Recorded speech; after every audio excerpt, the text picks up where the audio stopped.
നമസ്കാരം. ഈ ക്ഷീണം എന്നുള്ള ഒരു ലക്ഷണം പല രോഗങ്ങളുടെയും ഒരു ഭാഗമാണ്. എന്നാൽ കേരളത്തിൽ ഏതാണ്ട് വളരെ വളരെ സർവ്വസാധാരണമായിട്ടുള്ള ഒരു രോഗത്തിൻ്റെ ലക്ഷണമാണ് ക്ഷീണം എന്നുള്ളത് പലർക്കും അറിയില്ല. ആ രോഗമാണ് non alcoholic fatty liver disease. എന്ന് വെച്ചാൽ മദ്യപിക്കാത്ത വ്യക്തികളിൽ കാണപ്പെടുന്ന ഫാറ്റി ലിവറും പിന്നെ അതിൻ്റെ അനുബന്ധ പ്രശ്നങ്ങളും ഒക്കെയാണ് കേരളത്തിൽ ഇപ്പോൾ വളർന്നു വന്ന് ഒരു പകർച്ചവ്യാധി എന്നുള്ളൊരു നിലയ്ക്ക് ആയി വന്ന ഒരു രോഗാവസ്ഥ. എല്ലാവരും കേട്ടിട്ടുണ്ടാവും, ഫാറ്റി ലിവർ എന്നാണ് ഇതിനെ വിളിക്കുന്നത്. എന്നാൽ ലിവറിൽ സ്വാഭാവികമായും ഫാറ്റ് ഉണ്ട് എന്ന് പലർക്കും അറിയില്ല.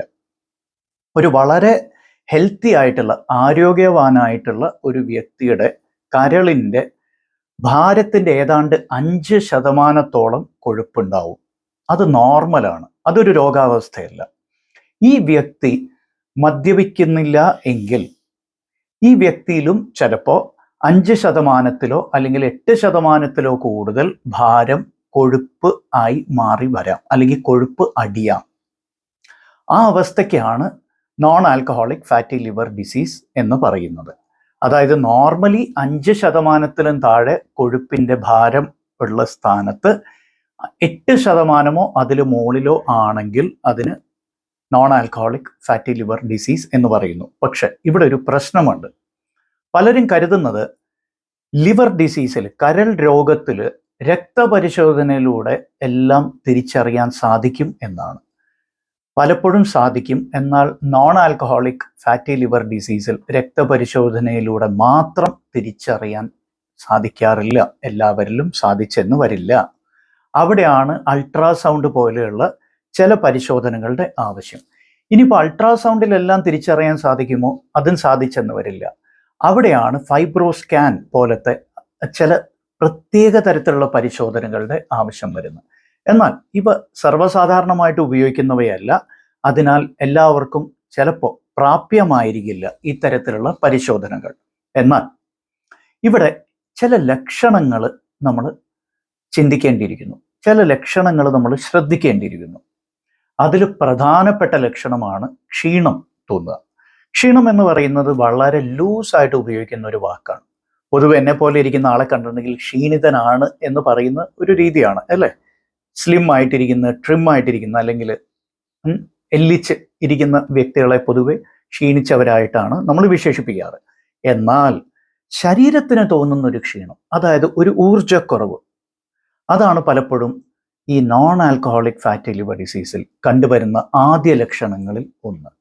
അതൊരു വളരെ പ്രധാനപ്പെട്ട ഒരു ലക്ഷണമാണ്. ഈ ക്ഷീണമുള്ള എല്ലാവർക്കും ഫാറ്റി ലിവർ ഡിസീസ് ഉണ്ടാവും എന്നല്ല പറഞ്ഞു വരുന്നത്. പക്ഷെ കേരളത്തിൻ്റെ പ്രത്യേക സാഹചര്യങ്ങളിൽ ഇത് സംശയിക്കേണ്ട ഒരവസ്ഥയാണ്, സംശയമില്ല അക്കാര്യത്തിൽ. അടുത്തത്, വിശപ്പ് ഗണ്യമായിട്ട് കുറയുന്നതായിട്ട് അനുഭവപ്പെടാറുണ്ട് ഈ കൂട്ടർക്ക്.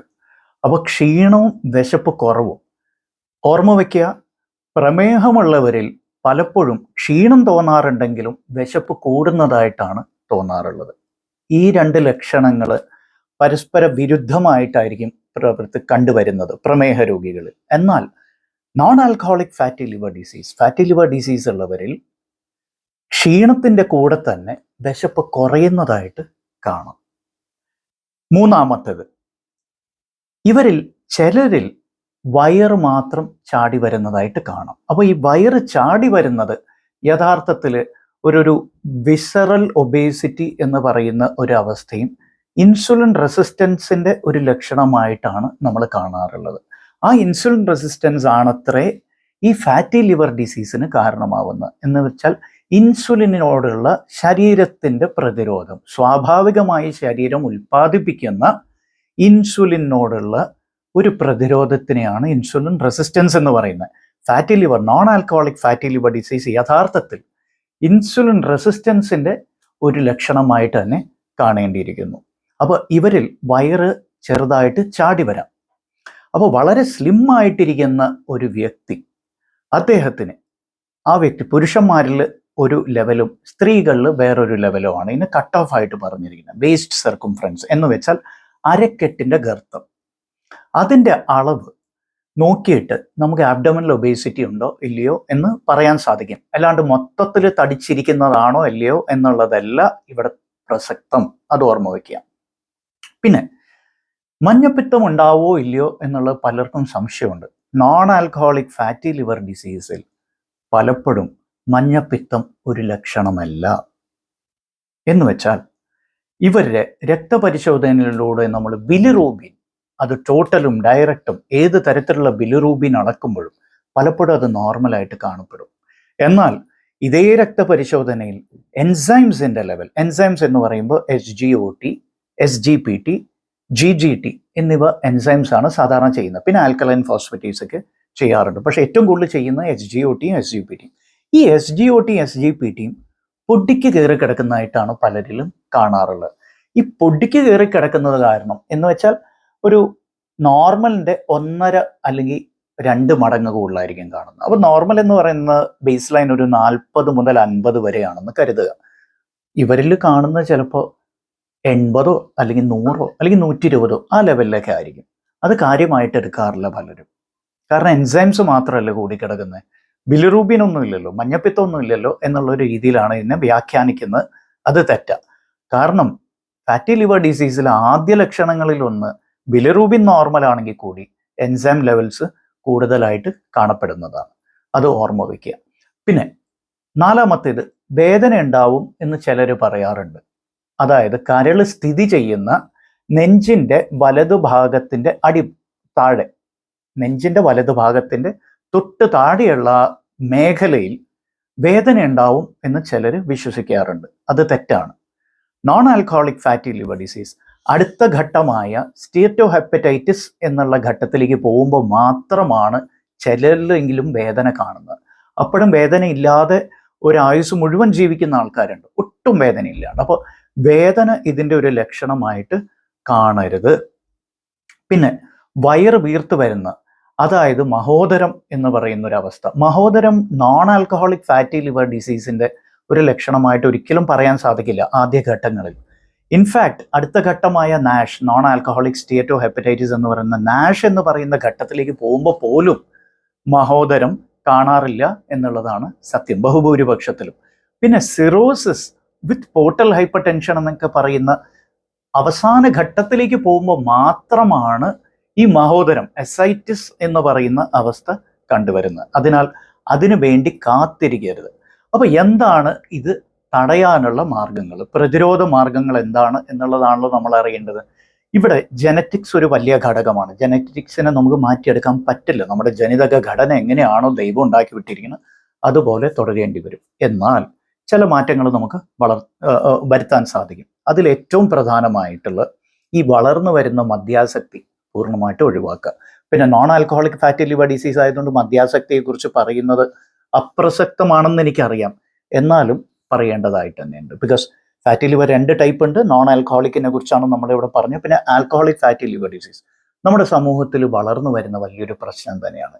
രണ്ടാമത്തേത് കാർബ്സിന്റെ ഇൻടേക്ക്. കാർബ്സിന്റെ ഇൻടേക്ക് എന്ന് പറയുമ്പോൾ എല്ലാവരും കരുതുന്നത് അരിഭക്ഷണം ഒഴിവാക്കി കഴിഞ്ഞാൽ കാർബ് ഇൻടേക്ക് അതോടെ കൺട്രോൾ ചെയ്യാമെന്നാണ്.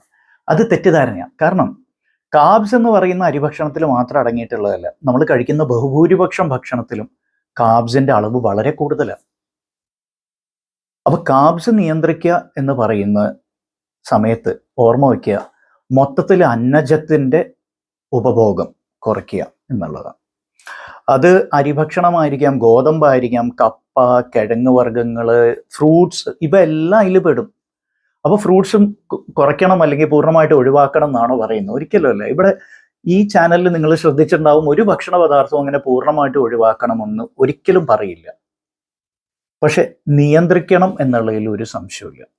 ഇപ്പൊ പറഞ്ഞു വരുന്നത് എന്താണെന്ന് വെച്ചാൽ ഏതാണ്ട് എല്ലാ രോഗങ്ങളും കരളിലാണ് ഉത്ഭവിക്കുന്നത് എന്നാണ് മെഡിക്കൽ സയൻസ് ഇപ്പോൾ പറഞ്ഞു വരുന്നത്. അത് ഭാഗികമായി ശരി തന്നെയാണ്. അപ്പൊ കരൾ ആരോഗ്യം കാത്തു സൂക്ഷിച്ചാൽ നമ്മുടെ ആരോഗ്യം കാത്തു സൂക്ഷിക്കാം എന്നാണ് ഇപ്പോൾ പുതിയ കണ്ടുപിടുത്തങ്ങൾ. അതിൽ പ്രധാനപ്പെട്ട വില്ലൻ കഥാപാത്രമാവുന്നത് ഈ അമിതമായ കാർബ്സിന്റെ ഉപഭോഗം തന്നെയാണ്. No doubt about that. ഒരു 10, 35 അല്ലെങ്കിൽ 40 വയസ്സ് കഴിഞ്ഞാൽ അതിനു മുമ്പ് കഴിച്ചുകൊണ്ടിരുന്ന കാർബ്സിന്റെ 1/4 മതി എന്നാണ് പറയപ്പെടുന്നത്. ശരിയാണ്. അപ്പോൾ എന്ത് വെച്ചിട്ടായിരിക്കണം നമ്മൾ റീപ്ലേസ് ചെയ്യുന്നത്? പ്രോട്ടീൻസും പിന്നെ ഹെൽത്തി ഫാറ്റ്സും വെച്ചിട്ട് റീപ്ലേസ് ചെയ്യണം. ഈ കുറയ്ക്കുന്ന കാർബ്സിനെ നമ്മൾ റീപ്ലേസ് ചെയ്യണം. അപ്പോൾ വളരെ ചെറുപ്രായത്തിൽ ഇത് തുടങ്ങിയാൽ പിന്നീട് non alcoholic fatty liver disease വരുന്നത് ഒരു പരിധിവരെ ഒഴിവാക്കാൻ സാധിക്കും. പിന്നെ നാലാമത്തേത് ഈ ഫാറ്റി ലിവർ ഡിസീസ് നാലാമത്തെ ഘടകം എന്താണ്? അപ്പോൾ ആദ്യത്തെ ജനറ്റിക്സ്, 2 മദ്യപാനം പറഞ്ഞു, 3 ഡയറ്റിനെ കുറിച്ച് പറഞ്ഞു, 4 എക്സസൈസ് ആയിരിക്കും ആണല്ലോ. എക്സസൈസ് എന്ന് പറയുമ്പോൾ എല്ലാം കസർത്ത് കാണിക്കണം എന്നൊന്നും അല്ല ഇവിടെ പറയുന്നത്. But physical activity is A must. അത് നിർബന്ധമാണ്. ഫിസിക്കൽ ആക്ടിവിറ്റി, അതായത് ശാരീരികമായിട്ട് യാതൊരു പ്രവർത്തനവും ഇല്ലാത്തൊരു രീതിയിലേക്കാണ് നമ്മൾ നീങ്ങിക്കൊണ്ടിരിക്കുന്നത്. ശരിയല്ലേ? ഒന്ന് ആലോചിച്ച് നോക്കല്ലേ. അപ്പോൾ ഫിസിക്കൽ ആക്ടിവിറ്റി എങ്കിലും ശരിക്കും എക്സസൈസ് ചെയ്യാൻ പറ്റുന്നില്ലെങ്കിൽ പോലും ആ ഒരു ഫിസിക്കൽ ആക്ടിവിറ്റിക്ക് വേണ്ടി കുറച്ച് സമയം കണ്ടെത്തുക എന്നുള്ളത് വളരെ ഇമ്പോർട്ടൻറ്റ്. പിന്നെ 5-മത്തേത് പലപ്പോഴും നമ്മൾ കാണാതെ പോകുന്ന അല്ലെങ്കിൽ അവഗണിക്കുന്ന ഒരു മേഖല, സ്ട്രെസ്സ്. ഫാറ്റി ലിവർ ഡിസീസിന് സ്ട്രെസ്സ് വളരെ പരമപ്രധാനമായിട്ടുള്ളൊരു ഘടകമാണെന്നുള്ളത് ശാസ്ത്രം തെളിയിച്ചിരിക്കുന്നു. സ്ട്രെസ് മാനേജ്മെൻറ്റിനെ കുറിച്ച് ഞാനിവിടെ കൂടുതൽ വിശദീകരിക്കാൻ ഉദ്ദേശിക്കുന്നില്ല. ബിക്കോസ് നമ്മൾ പലവട്ടം ചർച്ച ചെയ്തൊരു വിഷയമാണ്. നിങ്ങൾക്കറിയാം എങ്ങനെ നിങ്ങളുടെ സ്ട്രെസ് മാനേജ് ചെയ്യണം എന്നുള്ളത്. ആ രീതിയിൽ അപ്പോൾ ഇത് തടയാനുള്ള മാർഗങ്ങൾ. ഇനിയിപ്പോൾ ഇതിന് ചികിത്സയുണ്ടോ? തീർച്ചയായിട്ടും ചികിത്സയുണ്ട് എന്നുള്ളതാണ് ഇതിൻ്റെ ഒരു പോസിറ്റീവ് സൈഡ്. അപ്പോൾ NASH എന്ന് പറയുന്ന ആ ഘട്ടത്തിൽ എത്തുമ്പോൾ വരെ നമുക്ക് ചികിത്സിക്കാൻ പറ്റും. ആ ഘട്ടം വരെ നമുക്ക് ചികിത്സിച്ച് ഭേദപ്പെടുത്താൻ പറ്റുന്ന ഒരു അവസ്ഥ തന്നെയാണത്. അതിനുള്ള ഔഷധങ്ങൾ, അതിനുള്ള മരുന്നുകൾ, അതിനുള്ള ജീവിതശൈലി മാറ്റങ്ങൾ ഇവയെല്ലാം അവലംബിക്കുന്നതിലൂടെ തീർച്ചയായിട്ടും ഇത് നിയന്ത്രിച്ചെടുക്കാൻ പറ്റും. Non alcoholic fatty liver disease പിന്നെ റിവേഴ്സ് ചെയ്യാൻ പറ്റും സ്റ്റേജ് 1. ഈവൻ സ്റ്റേജ് 2 NASH എന്ന് പറഞ്ഞ സ്റ്റേജിൽ എത്തിക്കഴിയുമ്പോൾ പോലും ഇതൊരു പരിധിവരെ റിവേഴ്സ് ചെയ്യാം എന്നുള്ളതാണ് ഇവിടെ ഏറ്റവും പോസിറ്റീവായിട്ടുള്ള കാര്യം. പക്ഷെ on A word of caution, self medication പാടില്ല. പരസ്യങ്ങൾ കണ്ട് ദയവായി ഇതിനു വേണ്ടി മരുന്നുകൾ കഴിക്കരുത്. ഓക്കെ, തീർച്ചയായിട്ടും സംശയങ്ങളുണ്ടെങ്കിൽ നിങ്ങളെ സംശയങ്ങൾ ഇതിൽ ചോദിക്കാൻ മടിക്കേണ്ട. നിങ്ങളുടെ കമൻസ് ഉണ്ടെങ്കിൽ തീർച്ചയായിട്ടും അറിയിക്കുക. പിന്നെ ഏറ്റവും പ്രധാനപ്പെട്ട ഒരു കാര്യം, ഇതിലിപ്പോൾ പറഞ്ഞിരിക്കുന്ന ഒരു പരിശോധനയുടെ കാര്യം ഞാനിപ്പോൾ പറഞ്ഞു അല്ലെ, ഫൈബ്രോ സ്കാൻ എന്ന് പറഞ്ഞ ഒരു പരിശോധനയുണ്ട്. ആ പരിശോധന ഇപ്പോൾ കൂടുതൽ ജനശ്രദ്ധ പിടിച്ചു പറ്റുന്നുണ്ട്. ഇനിയും കൂടുതൽ പോപ്പുലാരിറ്റി അതിന് വരേണ്ടതായിട്ടുണ്ട്. ആൾക്കാർ അറിയണം ഇതിനെക്കുറിച്ച്. അതിനെക്കുറിച്ചൊരു വീഡിയോ, സ്പെസിഫിക് വീഡിയോ ഈ അടുത്ത ദിവസങ്ങളിൽ തന്നെ ചെയ്യുന്നതായിരിക്കും. Thanks for watching. നന്ദി, നമസ്കാരം.